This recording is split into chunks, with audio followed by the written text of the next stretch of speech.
Assalamualaikum warahmatullahi wabarakatuh. Alhamdulillahirrabbilalamin. Wabihi nasta'in ala umuri dunya waddin. Wassalatu wassalamu asrofil anbiya wal mursalin. Wa ala alihi wa sahbihi ajma'in, amma ba'du. Alhamdulillah, pada kesempatan kali ini kita dapat berkumpul lagi. Dan pada pertemuan kali ini kita akan membahas tentang model pengembangan pembelajaran dari Bella Heinrich Benalti dan model 4D yang akan dibawakan oleh saya dan teman saya, Mbak Asti Amelia. Oke, langsung saja kepada materinya. Yang pertama adalah model pengembangan pembelajaran dari Bella Heinrich Benalti. Oke, pembahasan yang akan kita bahas pada hari ini adalah, yang pertama adalah biografinya, yang kedua model pengembangan, yang ketiga adalah implementasi dalam pembelajaran PAI, dan yang terakhir adalah kelebihan dan juga kekurangan. Oke, kita mulai dari biografinya beliau dulu. Bella Heinrich Benalti lahir pada tahun 1919 di Gyula, Hongaria. Ayahnya Peter adalah seorang pendeta gereja reformasi di Hongaria, dan ibunya Hilgert Palmer adalah seorang guru.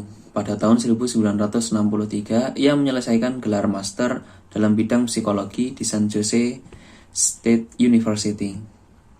Nah, pada tahun 1966 ia menerima gelar doktor dalam pendidikan untuk program transdisipliner dalam pendidikan, teori sistem dan linguistik dari University of California di Berkeley.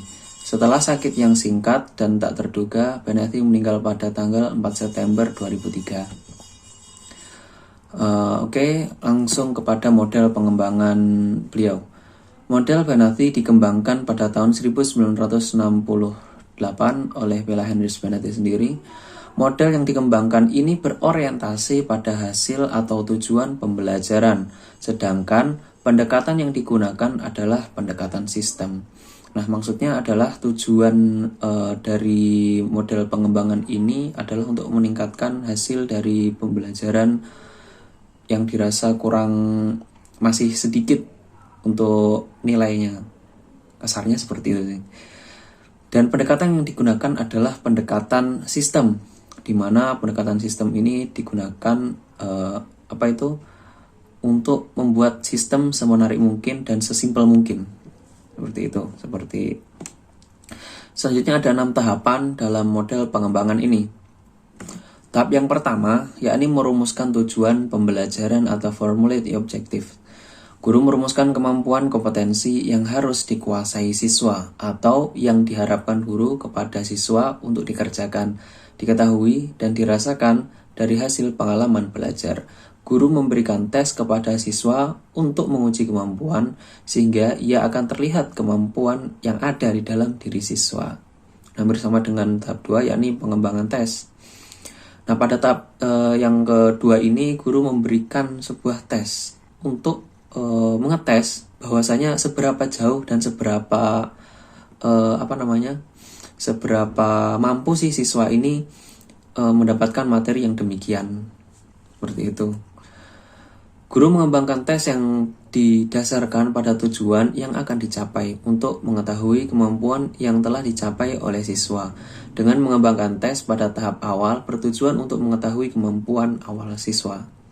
Jadi siswa pada awal-awal masuk sekolah itu pasti mempunyai bakat dan mempunyai kemampuan dalam materi tersebut. Lanjutnya tahap yang ketiga yakni menganalisis kegiatan belajar atau analyze learning task. Merumuskan apa yang harus dipelajari oleh siswa dalam rangka mencapai tujuan belajar. Kemampuan awal siswa harus dianalisis atau dinilai agar mereka tidak perlu mempelajari apa yang telah mereka kuasai. Nah, mungkin dari sinilah yang namanya pendekatan sistem itu tadi, di mana sistem itu harus mendeteksi dan menganalisis bahwasanya siswa itu tidak perlu mempelajari apa yang telah mereka kuasai. Jadi mereka hanya difokuskan kepada materi yang dirasa kurang mampu atau materi yang dirasa sangat sulit, seperti itu. Selanjutnya yang tahap kelima adalah mendesain sistem instruksional atau desain sistem.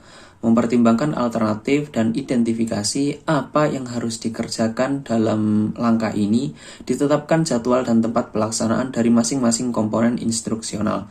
Ada 4 tahap dari perancangan pengembangan pembelajaran. Yang pertama, analisis kegiatan atau function analysis.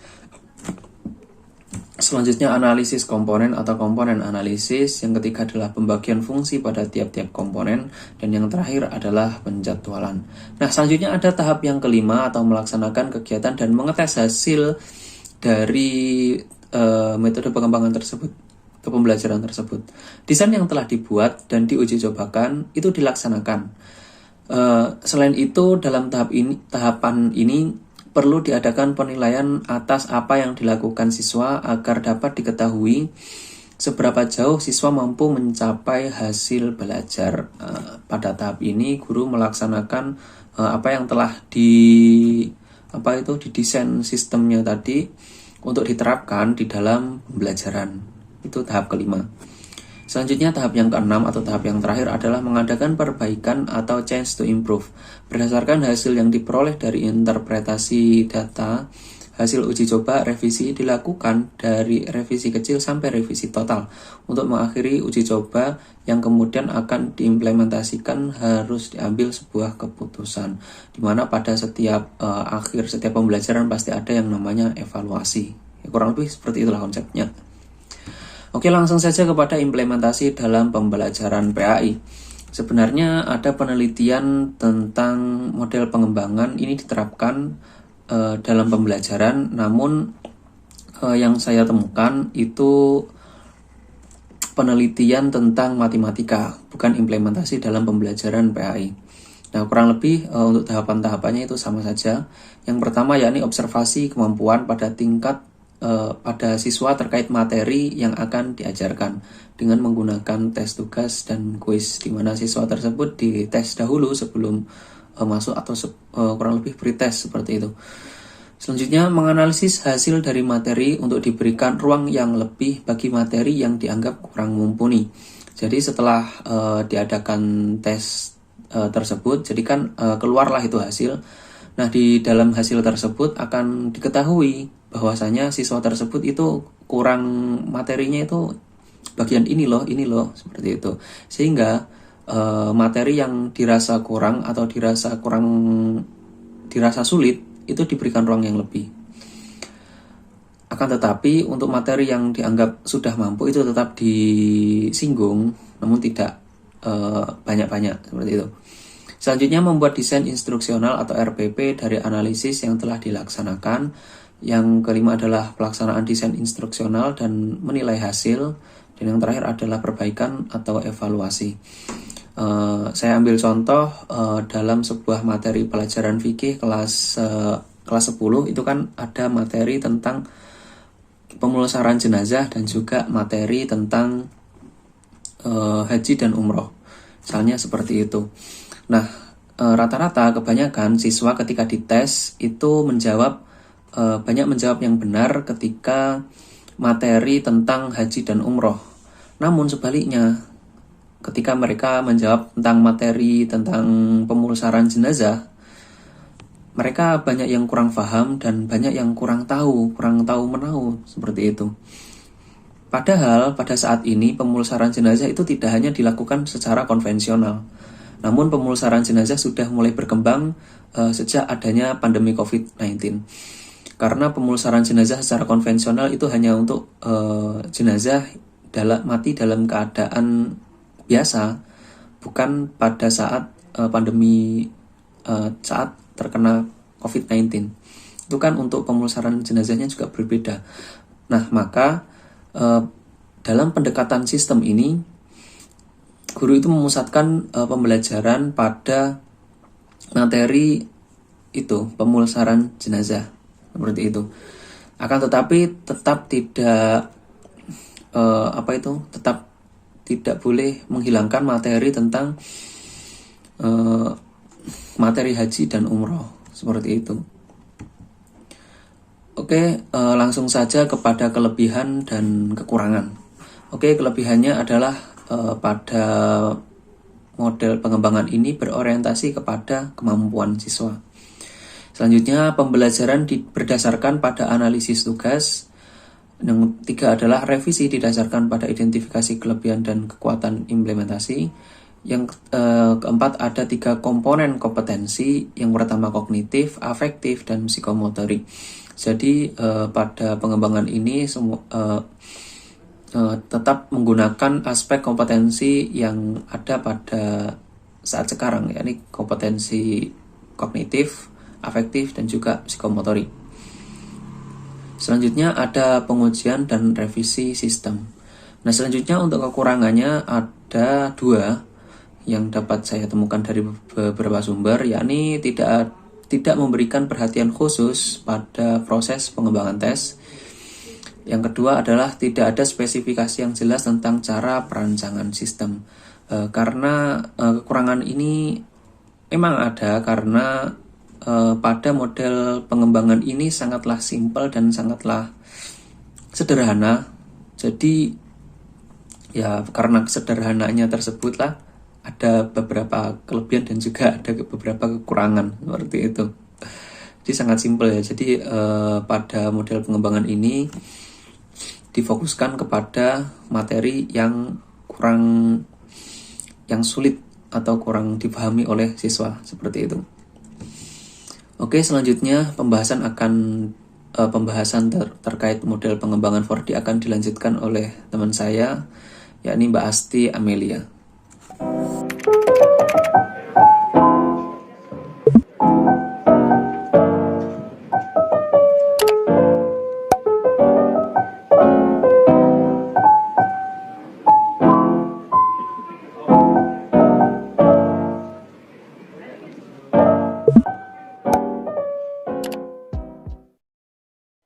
Baiklah, saya Asti Amelia akan melanjutkan pembahasan dari saudara saya, Muhammad Ridwan Mashkur.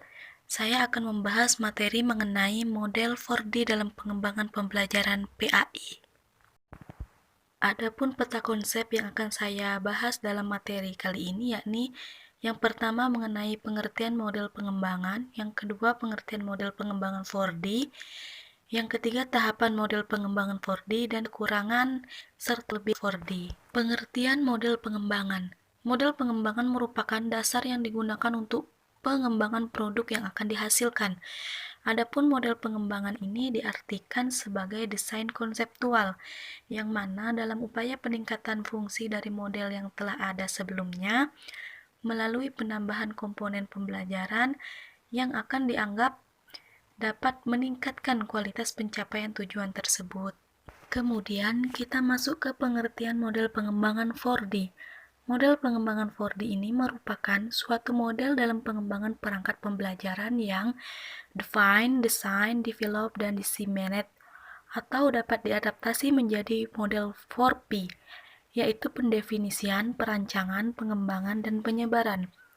Adapun menurut Tiaga Rajan yang menyatakan bahwa pengembangan model 4D ini merupakan model pendekatan sistem di mana buku pedoman disusun dan didasarkan pada model-model sebelumnya, serta berdasarkan pengalaman lapangan yang aktual dalam merancang, mengembangkan, mengevaluasi, dan menyebarluaskan materi pelatihan guru dalam pendidikan yang khusus. Adapun tahap-tahap model pengembangan 4D, yakni dibagi menjadi 4 tahap. Tahap pertama yakni define, yang mana tahap define ini merupakan tahap untuk menetapkan dan mendefinisikan syarat-syarat pembelajaran. Kemudian di dalam define ini memiliki 5 langkah pokok. Yang pertama yakni analisis ujung depan, yang bertujuan untuk memunculkan dan menetapkan masalah dasar yang dihadapi dalam pembelajaran PAI di sekolah, sehingga diperlukan suatu pengembangan bahan pembelajaran. Di sini juga analisis ujung depan bertujuan untuk memudahkan dalam penentuan atau pemilihan media pembelajaran yang akan dikembangkan. Yang kedua yakni analisis peserta didik, yang merupakan telaah tentang karakteristik peserta didik yang sesuai dengan desain pengembangan perangkat pembelajaran. Nah, karakteristik tersebut berupa gaya belajar peserta didik pada saat kegiatan pembelajaran di kelas berlangsung. Kemudian ada analisis konsep. Analisis konsep merupakan satu langkah penting untuk memenuhi prinsip dalam membangun konsep atas materi-materi yang digunakan sebagai sarana pencapaian kompetensi dasar dan standar kompetensi. Kemudian yang keempat ada analisis tugas, yang mana analisis tugas bertujuan untuk mengidentifikasi tahap-tahap penyelesaian tugas agar tercapai suatu kompetensi dasar. Nah, kompetensi dasar akan sulit untuk tercapai apabila dalam penyampaiannya pendidik hanya menggunakan metode ceramah saja. Penggunaan media pembelajaran berbasis flash dapat menjelaskan dan menggambarkan secara lebih lengkap dan lebih rinci pada materi tersebut. Penggunaan media pembelajaran dapat membantu tugas pendidik dalam menyampaikan sebuah materi, sehingga KD-nya dapat tercapai.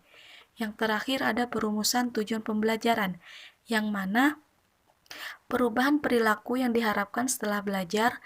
Perubahan perilaku terjadi apabila peserta didik berhasil memahami materi pembelajaran yang telah disampaikan oleh pendidik. Kemudian tahap yang kedua yakni desain atau perancangan. Tahap perancangan bertujuan untuk merancang perangkat pembelajaran. Terdapat 4 langkah yang harus dilakukan pada tahap ini, yaitu penyusunan standar tes, pemilihan media yang sesuai dengan karakteristik materi dan tujuan pembelajaran, pemilihan format, yakni mengkaji format-format bahan ajar yang ada dan menetapkan format bahan ajar yang akan dikembangkan.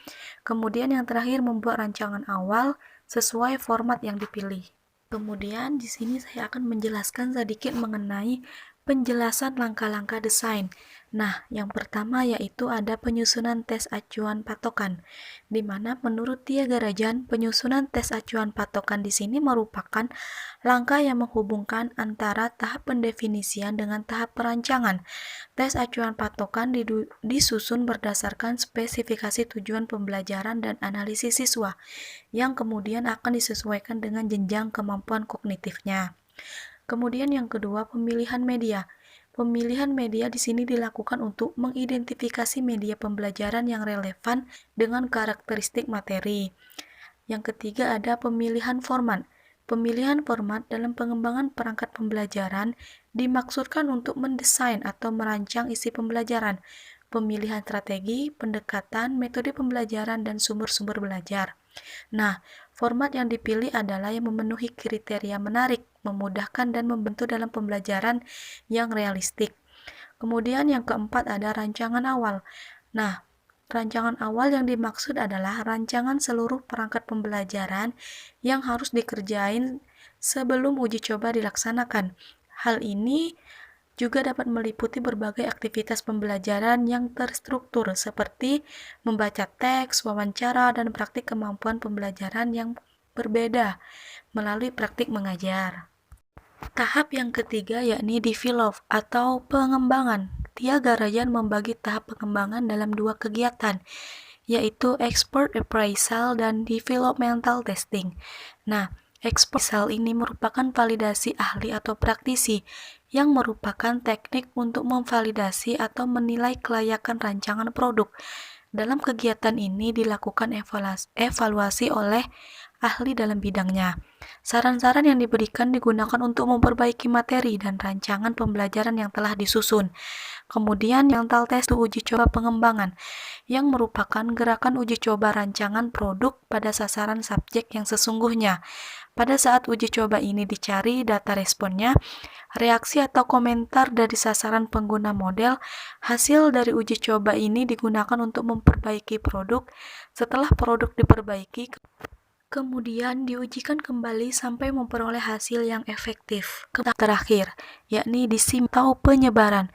Proses diseminasi ini merupakan suatu tahap akhir dari pengembangan. Tahap diseminasi ini dilakukan untuk mempromosikan produk pengembangan agar bisa diterima oleh pengguna, baik secara individu, kelompok, maupun sistem. Nah, produsen dan distributornya harus selektif dan bekerja sama untuk mengemas materi dalam bentuk yang tepat.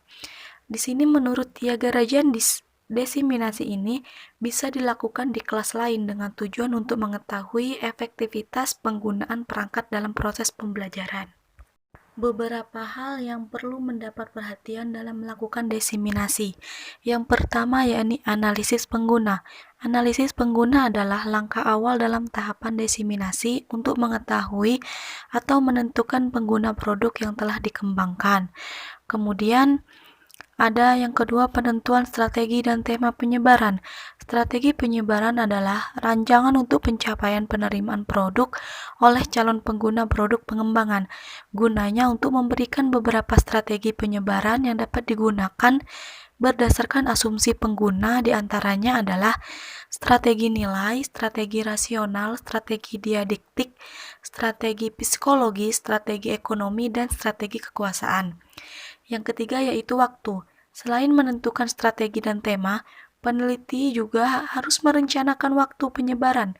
Penentuan waktu ini sangat penting khususnya bagi pengguna produk dalam menentukan apakah produk akan digunakan atau tidak. Kemudian yang keempat, pemilihan media penyebaran. Dalam penyebaran produk, beberapa jenis media dapat digunakan. Media tersebut dapat berbentuk jurnal pendidikan, majalah pendidikan, konferensi, pertemuan, dan perjanjian dalam berbagai jenis, serta melalui pengiriman lewat email. Kemudian, kekurangan serta kelebihan dari model 4D ini adalah kekurangannya analisis tugas yang sejajar dengan analisis konsep dan tidak ditentukan analisis yang mana duluan yang akan dilaksanakan. Itulah kekurangan dari model 4D. Kelebihan dari model 4D yang pertama, lebih tepat digunakan sebagai dasar untuk mengembangkan perangkat pembelajaran, bukan untuk pengembangan sistem pembelajaran. Kemudian selanjutnya uraiannya lebih lengkap dan sistematis, dan pengembangannya pun melibatkan penilaian ahli, sehingga sebelum dilakukan uji di lapangan, perangkat pembelajaran telah dilakukan revisi berdasarkan penilaian, saran, dan masukan para ahli. Mungkin hanya itu penjelasan mengenai model 4D dalam pengembangan pembelajaran PAI. Apabila terdapat kesalahan dan masih banyak kekurangan, saya mohon maaf. Terima kasih. Wassalamualaikum warahmatullahi wabarakatuh.